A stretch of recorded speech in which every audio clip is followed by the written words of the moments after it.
What is up, my peeps? Joshua Smith here with another GSD interview. Every single week, we interview top entrepreneurs and just straight up top badasses out there dominating their space. These are people that are choosing to not live a life of mediocrity, but instead to go out there and create massive lives for themselves and for their families. So today, you guys, we got a very special guest on the show, a guy that I've been following for years and years and years. Actually, when I created this podcast, and I know you're busy, but I got to go into the story for just a second, Ryan. When I created this podcast, I had to define what success for me with having this show would be.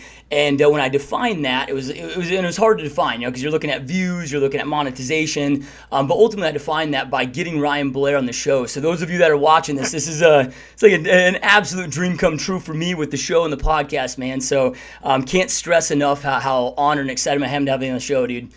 That's awesome, man. Joshua, thank you for the kind words, man. It's awesome to be able to know that I contributed to your business, and I'm glad to be on the show with you, man. It's awesome. Yeah, I love it, brother. So I know time's tight, so we'll just jump right in. So, first off, Ryan's first book, Nothing to Lose, Everything to Gain.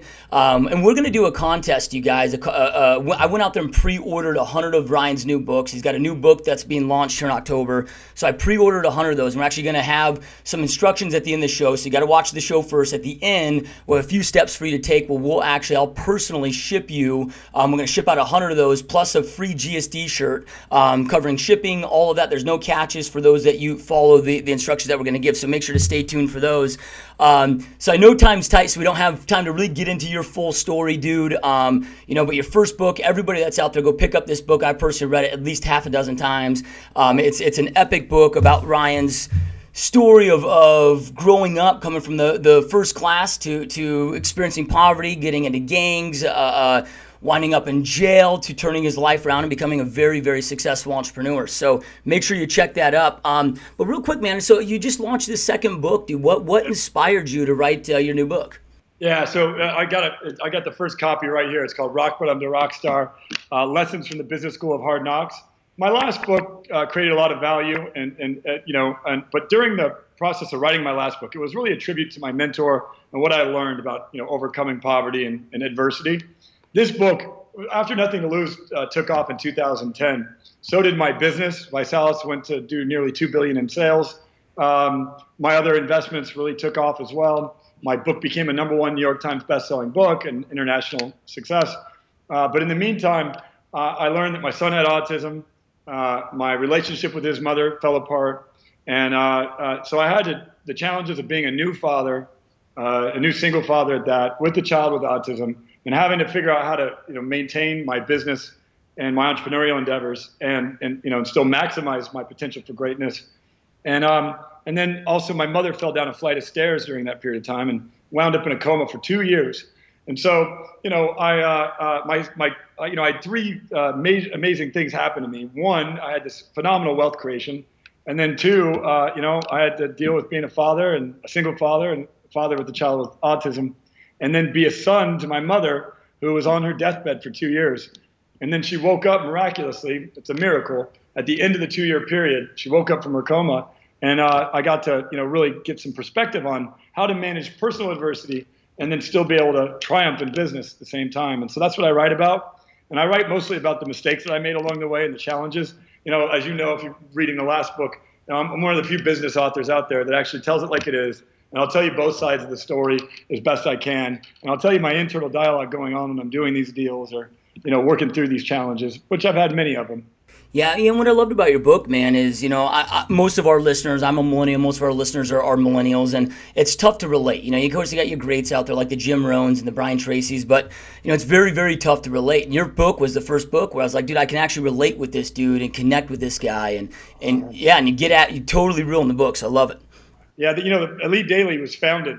Gerard Adams actually founded the company after reading my book, so it's really cool. I'm like the big brother to millennials. I'm 39. I think so. Like 36 is the cutoff. So I love that position.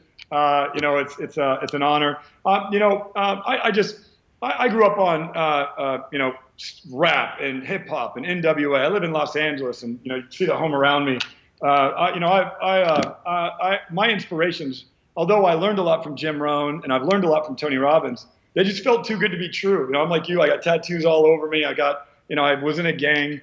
My business inspiration came from guys like Jay-Z and those types of folks, right? Because that's what they rap about is, coming up. So that's what I talk about in my book. So I think that, my writing is a little different than other business books out there. I'm not like, just have a positive attitude all the time. Although I try to do that, I don't always live to that standard, and I'm willing to admit it. Yeah, I love it, man. So recently you started writing for LinkedIn, which is cool. I kind of lost interest in LinkedIn about 2 years ago, and I saw you started writing for them, and I had to re-go out there and figure out what my password was and re-engage, dude. Yeah.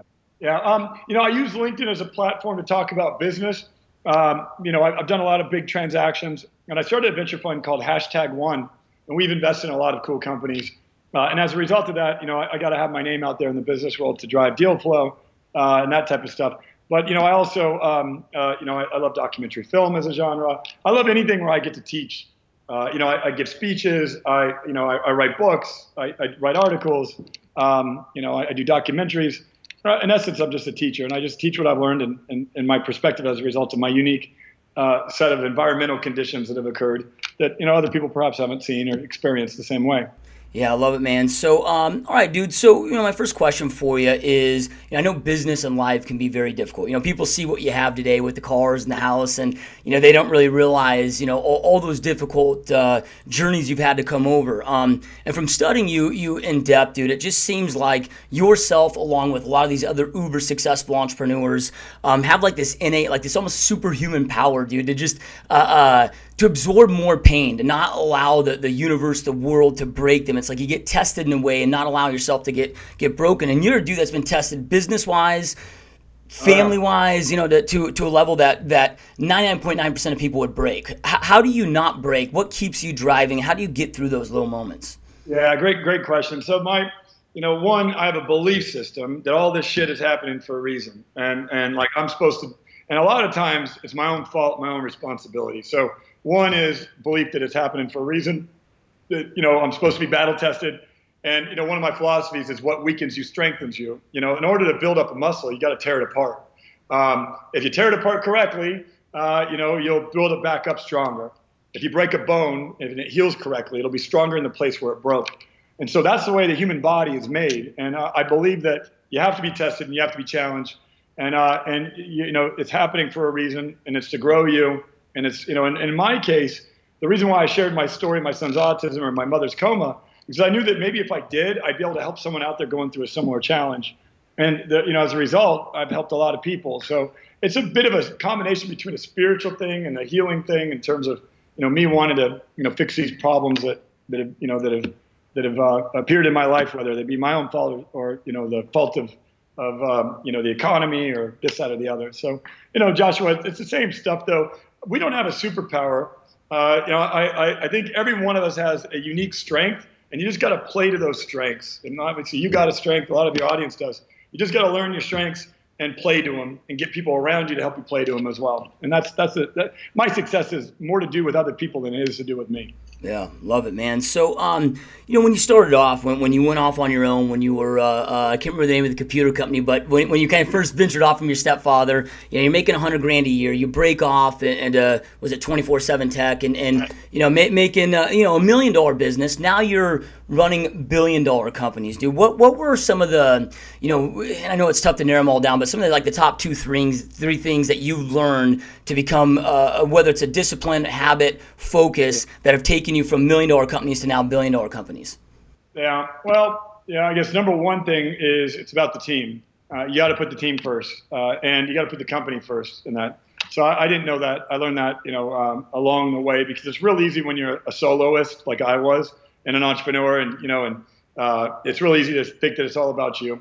So that would be number one thing that I learned. Number two is, and I say, I went from having a nothing to lose mindset, which meant like I didn't give a shit. I was going to win no matter what. I had nothing to lose. I wasn't going to go back to a one-bedroom shack. Now, when all of a sudden you have a child and you got, houses and all that stuff, then you have a lot to lose. And in fact, I was going to name my next book Everything to Lose, because my first one was Nothing to Lose. But not a lot of people are going to relate to that because more people have nothing to lose than everything.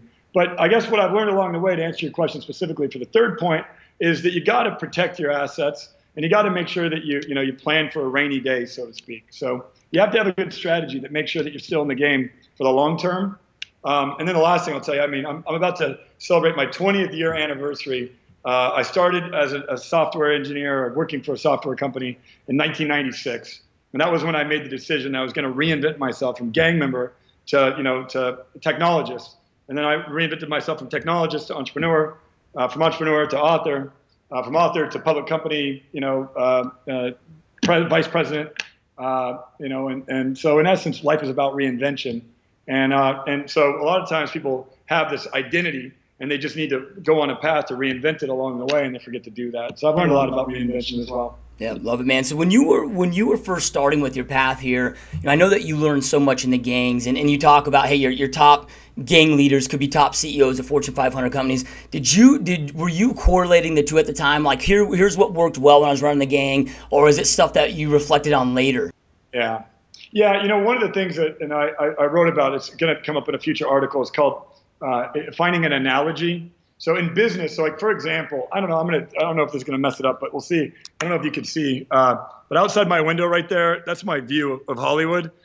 There's an antenna tower that you might have just saw when I turned it toward you.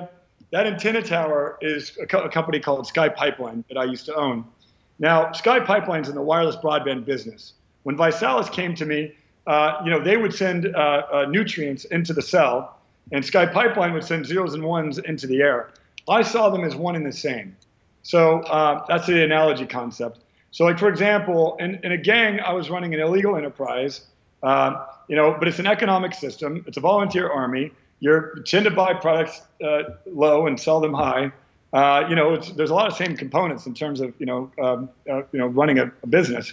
And so I just saw analogies, and I've used that same concept to pivot into other businesses or build, I've started companies that resulted in, having to change dramatically from their original plan.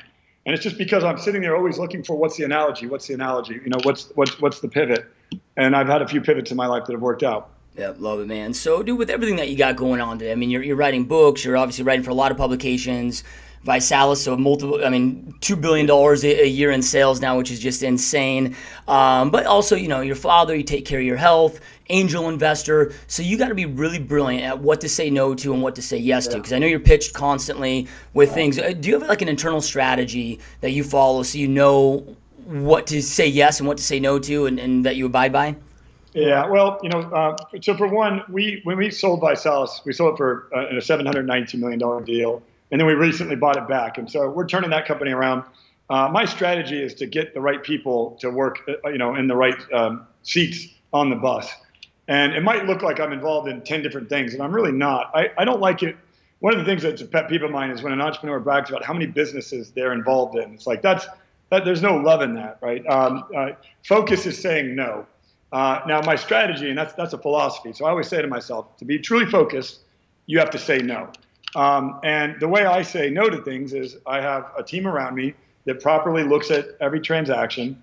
We look for ROI in terms of we're looking for a return on our investment. So we're not doing this for charity. And I try to get team members around me that are willing to work 100 hours a week. Now, and I got to tell you, a lot of people are saying, well, I have money, so that's easy to do. I've been doing that since before I had money. And the way that I got people that were highly talented, like yourself, Joshua, and some of the other people I've had the privilege of working with, is I've basically given them a piece of the opportunity and a piece of ownership in the company. And I've made, I don't know, maybe at least 50 to 100 people several $1 million as a result of them taking a risk on me. One guy, he just had his birthday. His name's John Lawn. His market rate salary-wise would have been, let's say, 100 grand, and he gave me 37,000 of it back in terms of he didn't take the full market rate, and so I gave him stock for that 37,000, and he made something like $4 or $5 million from it. So, I've always tried to carve people in and get people to work very, very hard with a lot of passion, a lot of ambition. And if I can find people like that have good business ideas, like Gerard Adams at Elite Daily, or some of the other people, Lewis Howes, and some of the other people that I had the pleasure of working with, well, then it's natural for me to work with them because, there's a stylistic match and there's a huge opportunity we can both, take advantage of. Yeah, and I think, if those read your first book or listeners that have read your first book would understand, but when you sold ViSalus, it sounds good, but then it went south, man, and you had to give back essentially every single penny and work for free and rebuild it, right? Yeah. So sometimes you got to go all in, man. And that's what people don't understand. Like, I guess because I have a nothing to lose mentality, that's innate. Now, as I've bought some insurance, so to speak, I've tried to create situations where I'm more secure than I was before, and I know that my son's going to be taken care of in the long term. Because he has special needs, I got to make sure that happens. That's first and foremost. But I don't need all this shit. I don't need Ferraris and all that stuff. I really don't. What drives me and fulfills me is seeing something I build create a legacy and a life of its own. Knowing that some of your audience is going to get some inspiration and maybe start a company. Knowing that when you defined your podcast and said, I somehow got into your head about me being a part of your success in your podcast, and today that day has come. So to me, that's the currency I trade on, and it's a real simple philosophy. It's called the law of reciprocation. The more that you give, the more that you receive. And so I try to just give first, and I give so much of myself, and then eventually it comes back to you. And sometimes, like just the other day, I learned that I donated to a charity, and that charity used my money, 100% of it, and they saved actual lives. Like, I got letters of human beings that were alive because of this charity's work, and they would have died otherwise. And I got the chills from it. So to me, like, those are the moments that matter the most. And all these businesses and everything that I'm doing are to help do more of that and to fix some of the big problems going on in our society. Yeah, love it, man. So I heard you on Lewis Howes' podcast, and awesome interview. And on there, he asked a question about your father, and your father kind of resurfacing back in your life, and you made a comment of, hey, I don't spend time with him or hang out with him because I don't surround myself with those that I deem to be unintelligent. And I love the I love the quote, man, and I can get that with maybe your father because he made some unintelligent choices early on in life. But as far as there's sayings out there that you're a result of 5 people that you spend the most time with, and it becomes very difficult. I mean, how do you know in your inner circles whether you deem them to be somebody that should be in your life, or like you've outgrown them and need to move on? Yeah, well, and I guess I got to say, I did do an update on with Lewis recently. That podcast hasn't aired.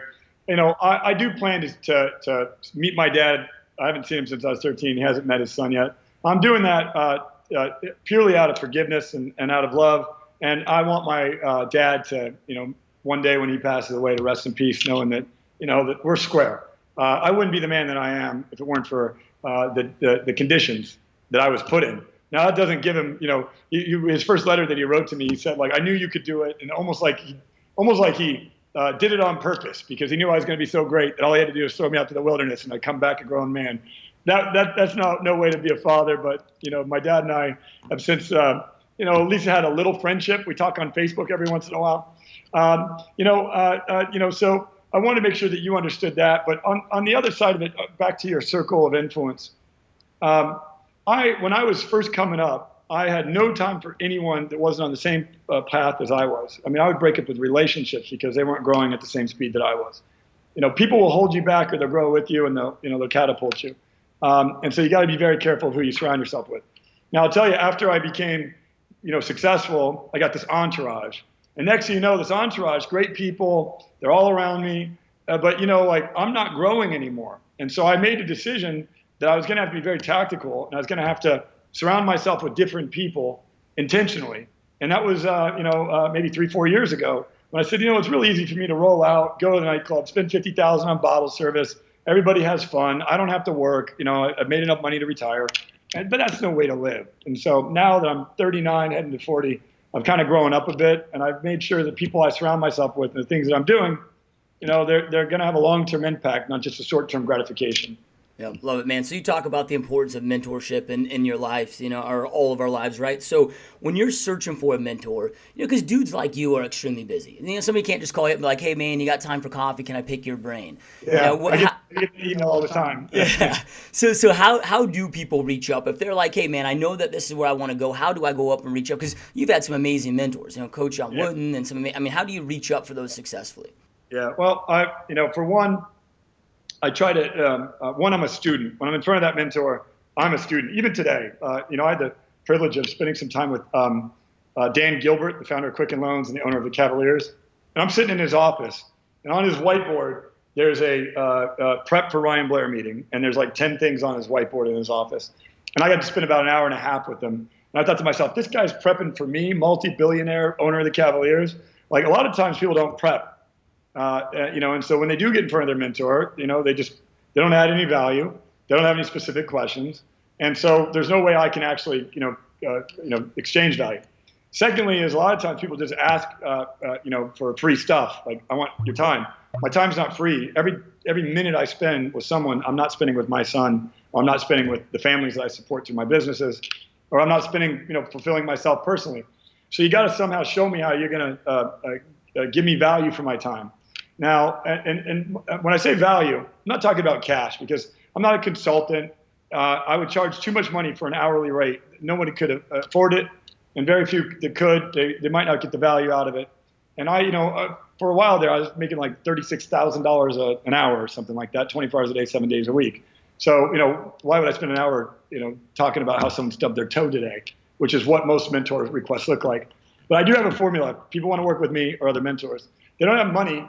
Let's do a time trade. So if you gave, like, say, 100 hours to my charity, or gave 100 hours to a charity that I liked, and you wanted 1 hour of my time, I'd do that deal, right? A lot of times people just don't get creative and try to find a way to add a level of value. It's a mutual exchange of time and value. And there's ways to do it. It might be that, you learn what I like. It always dumbfounds me when people seek a mentorship request from me, and they write me this thing, and they haven't even read my book, or they haven't done their homework, right? Like, I have a book out there, and you're just going to bypass that and try to go straight to me for help when I've given you the exact instructions of how to receive my help in my book, right? So, I'm not trying to be an ass here. My time is valuable. I got a son with autism, and I got to spend as much time as I can with him. And so 1, be coachable. 2, be a student. 3, talk about a trade. Try to add value. 4, be persistent. One guy drove 20 hours from Portland to take a 15-minute meeting with me. And I was like, you drove 20 hours or 15 minutes? And he goes, yep. And I was like, all right, that's persistence. That's something special. I'll give you more than 20 minutes. I've since given him some money to manage, and he's doing well now. So, you gotta just show up, and you gotta go the extra mile. I've had a lot of great entrepreneurs find a way. And if now I'm not the right mentor for everyone. You gotta target multiple mentors. Your mentors will constantly change in your life, as they do with mine. And you gotta constantly try to find ways to add value to your mentors. So, in order to keep them within, your reach. And I always am looking at ways to do that. So, like, even like, for example, I invested in a big deal company called Heal. Press release goes out next week. Larry Ellison, Thomas Toll, and some big hitters are all involved in this company. I was a seed investor, early investor in, pre-Series A, for those of you familiar with it. And that said, the moment I made that investment, I reached out to some of my mentors and said, hey, if you want a piece of it, I'm happy to carve you in, to add value, to constantly show them that I'm playing for a value exchange. And a lot of people just don't do that. I do it every day. That's the formula. The secret to my success has been finding, when I bump into a person that I can receive value from, I immediately go out of my way to add value to them. So that way, if in the event they want to play, value exchange, I might one day receive value back. Now, when you're looking to seek a mentor, though, I mean, how do you identify what the right mentor would be for you? I mean, are you identifying certain holes that you might have in your business or your life that they've been successful at, or how do you know if they're the right mentor, to go after in the first place? Well, so one, you got to just say you're a student, right? Like, declare yourself right now, I'm a student. I don't know it all. In fact, I don't know shit in many cases. I don't even know what I don't know. And so declare yourself a student. And I've got some experience of 20 years at this now, but, I'm still got to be a student. So a lot of times, when you think you know it all, you're not open to receive. And there's an old proverb, when the student is ready, the teacher appears. All right. And so I really believe that. I look for, when I walk to the airports, I look at books. I'll grab a book, and if I resonate with the book, I'll buy that book because I know I'm contributing to that author. I'll go onto YouTube. I'll watch, like, for example, I bought Howard Schultz's Onward, and it's about how he turned Starbucks around. And it just so happened that I needed to learn about that because I was in the middle of a turnaround at ViSalus. I got on his YouTube, watched his videos on the subject, read his book, shared the book with friends and family, and then, used some of that. Now, I've never met Howard. I hope to one day meet him. But he was a mentor to me in the turnaround, and still is. So it's not all about the one-on-one and calling these guys friends. It's about seeing yourself as a student from these individuals, guys and girls for that matter, and trying to learn from everyone at all times, and then applying what you learn And then eventually, when those teachers out there, like Howard, hear about your application, or like you, Joshua, I just heard about the application of some of my teaching that you've done, then, we're bonded for life, right? I mean, the biggest gift you could give to a teacher is showing the actions that you've taken based on what you've learned. And as a teacher, once you teach somebody something, you have a student for life, right? So, that's all I see myself as a teacher and a student. Yeah, I love it. And the amazing thing about the world that we live in today is, this is the first time I've ever talked to you, but I've looked at you as a mentor for years and years, dude, right? So it's like any answer that I've had where it's like, okay, what would Ryan do in this situation with YouTube and books? I mean, it's pretty much out there. You've written about it. Yeah, this generation, I got to tell you, you guys have it easier than ever, and I do too. When I first started my career, you wrote letters to people. Email, 1996, email, like most of the older folks out there that I needed mentorship from had yet to adopt the email. Now, I know that's aging me, but, we didn't have YouTube. We didn't have Facebook. We didn't have Instagram. We didn't have blogs. We didn't have any of that stuff. We had to, get in front of people. Nowadays, you can do your research, do your homework, target your mentors, communicate with them directly in many cases. Because human beings have an innate value to teach and to leave a legacy. It is in our DNA, whether you're spiritual or not. That's how we're wired, whether you believe in evolution or you believe in spirituality. We are wired to teach and leave what we've learned and the knowledge that we've obtained and the secrets and the tradecraft to the next generation. That's how we're wired. And so knowing that, just reach out there to everybody and try to touch their teacher button and make sure that you do so by saying, I'm a big student of yours and or fan or whatever the case is. And I need to learn from you this, that, and the other. And I'm willing to, for example, and I'm giving you the format that I would reach out to these people. I'm willing to give you, I don't have money. I don't even have a company in some cases. But I'll give you time to the charity of your choice. If you give me an hour of your time, I'll give you 10 of mine to the charity of your choice. There's not a lot of people that won't take you up on that because, you've just basically shown that you're willing to show up and you're willing to do some hard work in exchange for some valuable time. Yeah, love it, man. Powerful stuff. So in your first book, you talk about not letting anybody steal your milk, right? That you learned in juvie, dude. I can't imagine anybody trying to mess with your milk nowadays, but I'm sure it happens all the time. Oh, they still do, man. What's like a recent story where somebody tried to steal your milk and you had to shut them down? There's some. The recent ones are, I invest in businesses, and when they misappropriate my money, I take it very seriously. Because once again, my money can be used to save lives, and it's not to be used for your lifestyle. And this is what I've told some of these entrepreneurs. There's a big chance that you'll be reading about some of this in future articles and other press stuff. When I was selling ViSalus, and the investment bankers wanted me to go public, there was an element of them trying to get me to compromise, to take my wealth away when I had a guaranteed buyout. So every day there's somebody out there trying to steal your milk. I wrote an article on LinkedIn the other day about the three classes, about how the wealthy class is trying to basically extract the equity and the value out of the middle class and shift it upward, so to speak. And so, that's part of life right now. People are out there, and there's a lot of smart people targeting you, targeting your customers, targeting your businesses. And those smart people are working at Google. They're working at Facebook. They're trying to steal my milk right now. Like Amazon is trying to figure out how to basically ship my products faster than I can so they can make more money on my own products than I am in some cases. So, a lot of smart people out there, they're forcing innovation and revolutionizing and changing industries as we know it. So you got to get in the race. Otherwise, you're going to lose. You're either going to lose or you're not going to maximize your potential. Yep, love it, man. And one thing that I've noticed with you is okay, you've got ViSalus, this massive company, but you've also been very intentional about creating your own personal Ryan Blair brand, almost separate of that. Is that something that you would recommend entrepreneurs today, is create their own personal brand in addition to the company brand? Yeah, well, Jay-Z said, "I'm not a businessman, I'm a businessman," right? So, I decided that I was going to create my own personal brand because I have my own style, I have my own story, and I want to tell it to help people. And it gives me some sort of just clarity and process of who I am and what I'm all about. All a company is a bunch of people. Apple was Steve Jobs, and it still is largely. Now it's certainly shifted, but when I think of Apple, I think of Steve Jobs to this day. When you think of Ford, you think of Henry Ford. When you think of Quicken Loans, you think of Dan Gilbert. When you think of Oracle, you think of Larry Ellison, Microsoft, Bill Gates. These are the individuals, and the brands of these individuals are very important to the growth and success of the company. Now, eventually, your personal brand is not as important as the brand of the team and the brand of the company. But to get started, people buy from other people. They don't buy from companies. So you having a brand, you having an expert voice.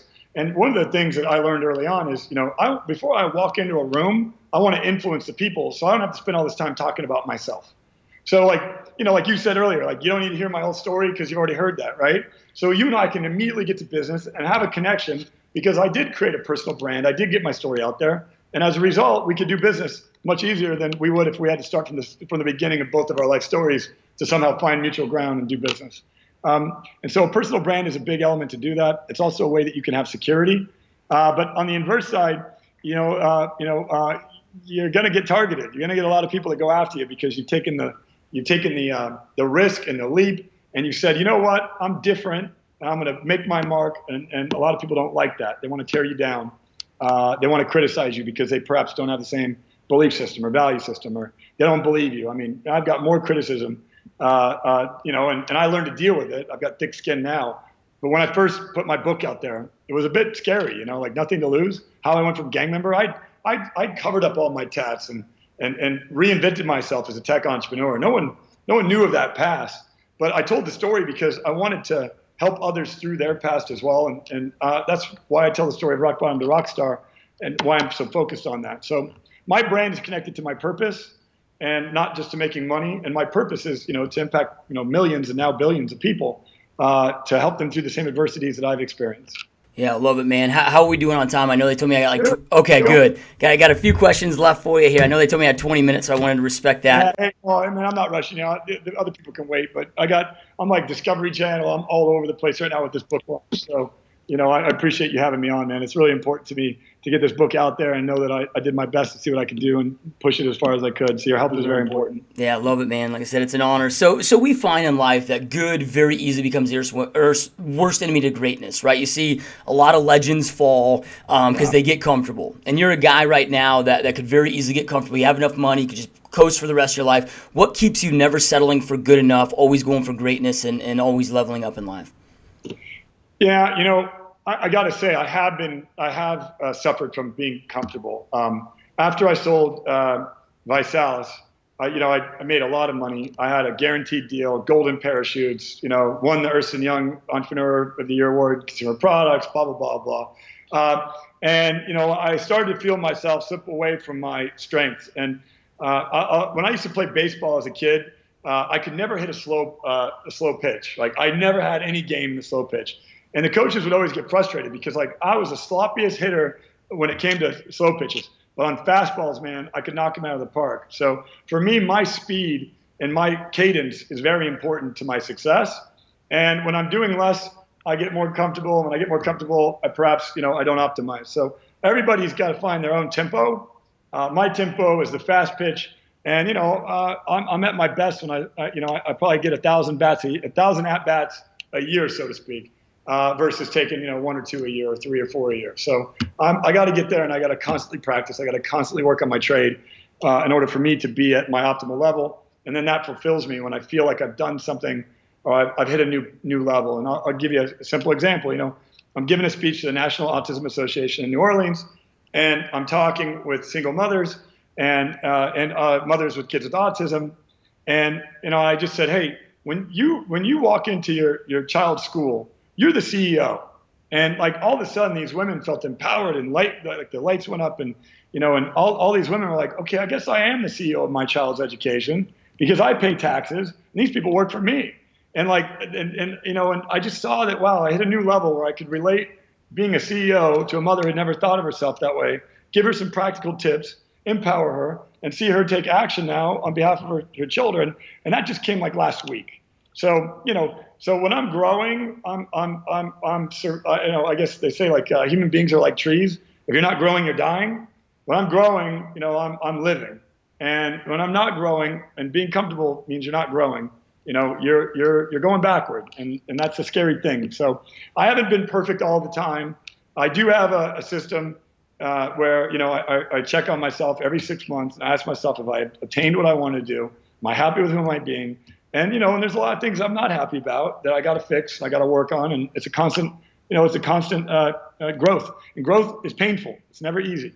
So right now I'm growing as an individual, as I think your audience is, and we all are, because we have no choice. The world is changing. If you don't grow, it's going to change right out from underneath you, and you're going to be left behind. You're not going to have jobs. You're not going to have fulfillment. There's a lot of people out there that are targeting, your job and your path, and their profit motives might get in the way of it. And if that happens, man, you got to be prepared. Yep, love it. And I want to give ViSalus a quick plug here. What's really cool about this show and our audience is they're all, we're really twofold. We're entrepreneurship and then health and fitness. So we have a lot of, Olympic athletes and a lot of health and fitness professionals. And ViSalus is a health and fitness product essentially, right? My aunt broke her leg recently, and she gained like 60 pounds. She's like, Josh, what do I do? And I put her on V-Shape, and she lost literally like 30 pounds in the first 45 days. So it's amazing product. It absolutely works.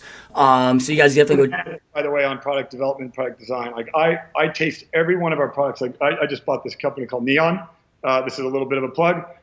Every one of our products I taste test every single one of them. I'm a fanatic on them because I would only put in my body what I believe is the best.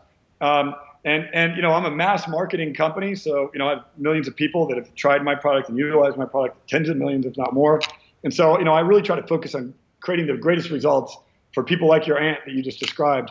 And it's awesome when I hear, those stories come back to me where, I know that I've helped a family that perhaps I had no direct connection to. So that's awesome to hear. Thank you. Yeah.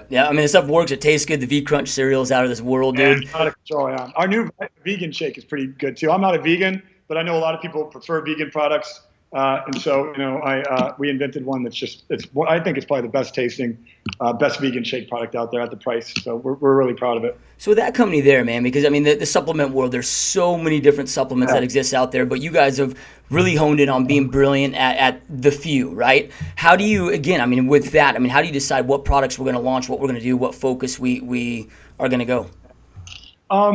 So I look at, I first look at my customers as I would look at myself. Like, what's my life like? How hard is it for me to get the right foods in my body? How hard is it for me to eat the right nutrients?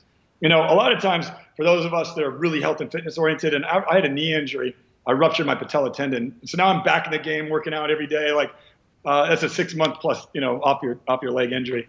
And I'm finally able to get moving again. But, I'll go through the process and the discipline of food preparation and all that stuff and making sure that I have. But a lot of people don't have the discipline or the money or the time or the knowledge or the desire to do all the stuff that we do to try to optimize our health. So I have like a few life hacks that I help people through, like, and basically supplementation is a life hack because you can get most of the nutrients you need if you know exactly where to find them, you spend the time procuring them, and you source, the right ingredients and the right foods and so forth. But most people don't have the time, the know-how, the knowledge, or the environment. Like I live in California, which has got a lot of Southern California specifically, which has got a lot of health and wellness elitists. But my customers are, in Oklahoma and Alabama and Atlanta. They don't have Whole Foods on every corner. They don't have, all natural, non-GMO, non-gluten, no soy, blah, blah, blah free products. Like these people are eating Twinkies and donuts. And so I try to market to people that really need the solution the most, which is, most of people on the planet right now, or not most, but 1.8 billion people are overweight, 500 million of which are obese. And that number is growing rapidly right now. So, I'm trying to change that trend. Yeah, I love it, man. I love it. So, you're a guy that, obviously take great care of your health, energy, massive businesses, but you're there for your son. We see a lot of entrepreneurs that live in these extremes. They're very successful financially, but they don't know their kids. They're morbidly obese. Their health's gone.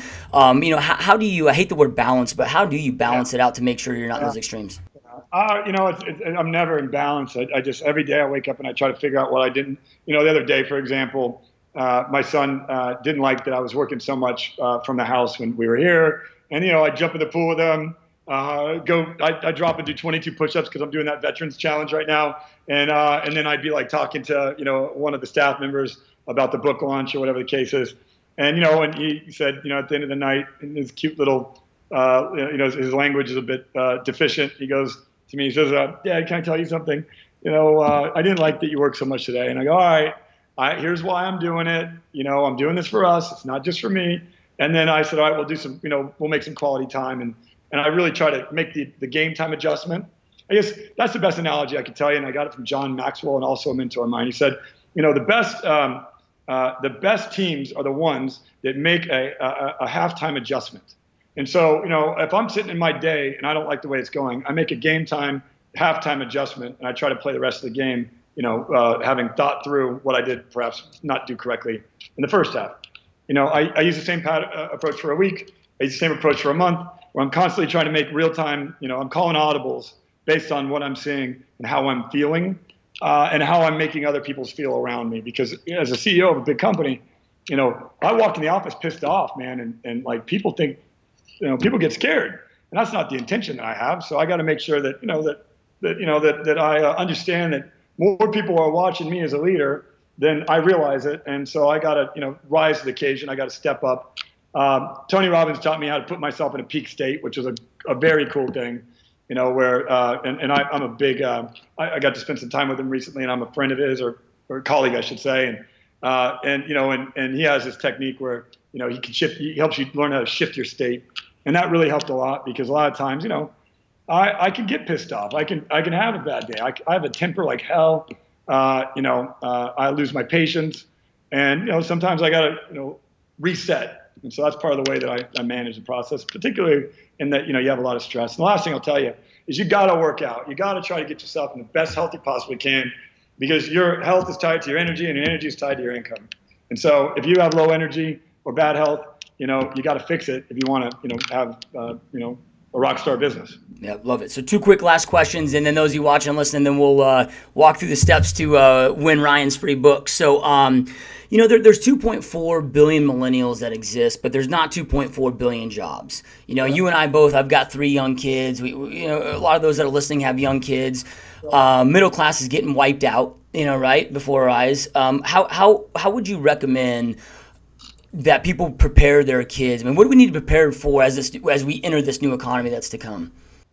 Well, yeah, I wrote an article on LinkedIn about this very subject, because jobs are changing and shifting. Like, for example, the company that Larry Ellison, Thomas Toll, and a few others and I just invested in, Heal, we're revolutionizing the way the medical business works, or particularly private practice doctor offices as of now, where we're bringing doctors into the home as opposed to you having to go get the doctor, and we're covered by insurance. And as a result, I pay $10 to have a doctor come to my home and give my kid a physical, or look at a sinus infection that he's having, or whatever the case is. And I don't have to wait in line, and I don't have to go to a private practice. And so there's all these companies out there that are shifting jobs all around.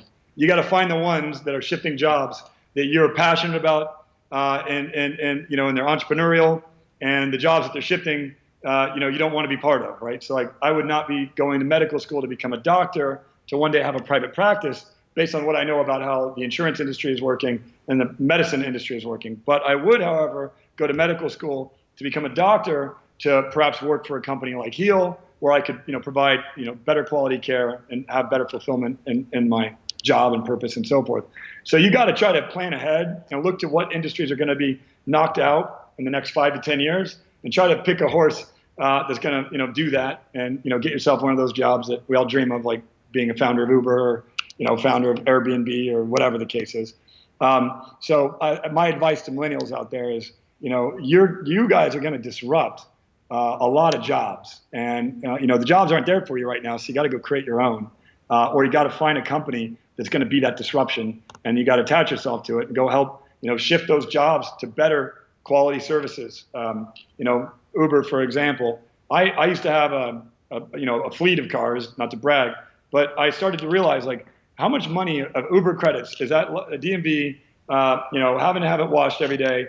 I have whatever the car is, let's say it's a $100,000 car. How many Uber rides is that, right? Like, why would I house that car if I can have a car within 10 minutes at my house at any time in a high quality service?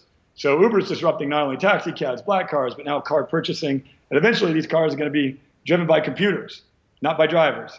So, you got to attach yourself to the right companies that are doing this disruption, so you have a piece of the disruption, so to speak. And this is it. This is a cool time for us right now. This is like the industrialization of America all over again, but it's a de-industrialization of America that's occurring right now.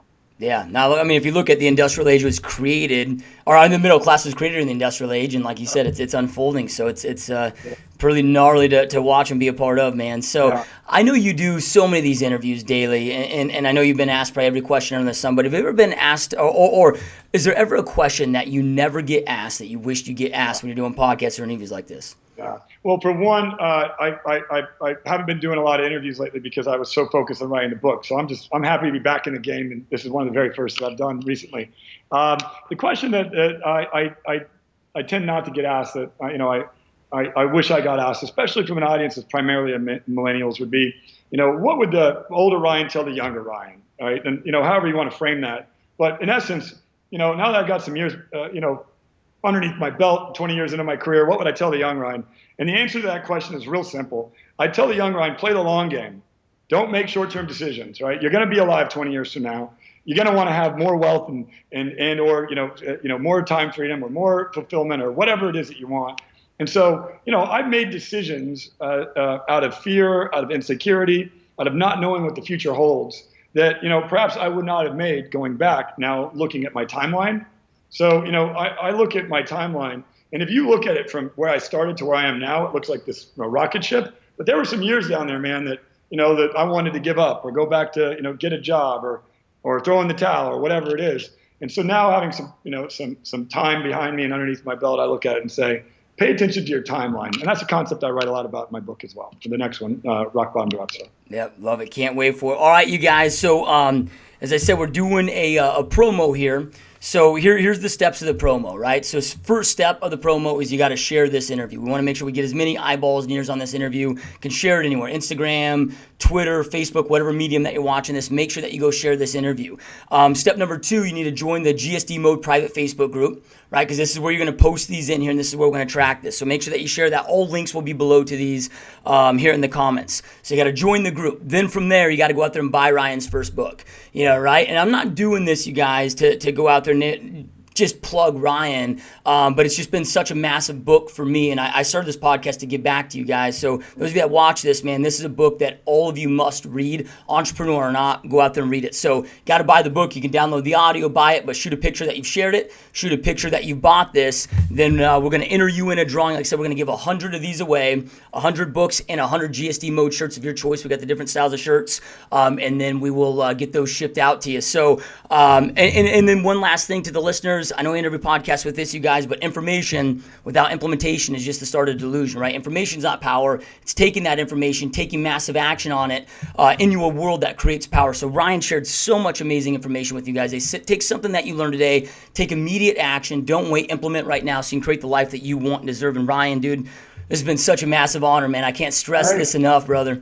I'm ready to come back on anytime, brother. I appreciate it. I love connecting with you, and I appreciate your audience for supporting the book launch, man. It's awesome. Yeah, thank you so much. All right, you guys, we will see you next time. All right, thanks, guys.